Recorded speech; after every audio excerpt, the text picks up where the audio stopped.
Alright guys, a quick one. Here, I'll detail how to change wallpaper on Samsung phone.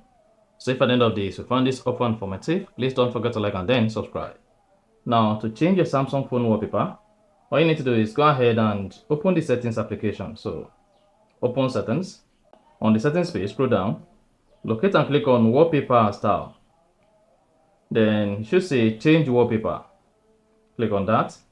Now you can choose from featured wallpaper or go to your gallery to set your photo as wallpaper on your Samsung phone. You can also click on graphical or color. So in this case, I'm going to use from Galaxy theme. Now you have access to all the wallpaper you can set as a Samsung phone wallpaper from Galaxy themes. Then click on it.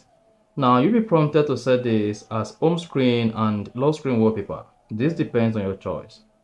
So check it or uncheck it. So in this case, I'm just going to set this as my home screen wallpaper. After that, click on next. Then you should see how the wallpaper is going to look. Go ahead and click on done at top right. And then hang on. Now go back to your Samsung phone home screen and then you should see your wallpaper like this. You see that? So that's exactly how to change wallpaper on Samsung. If you found this offer informative, please don't forget to like and then subscribe.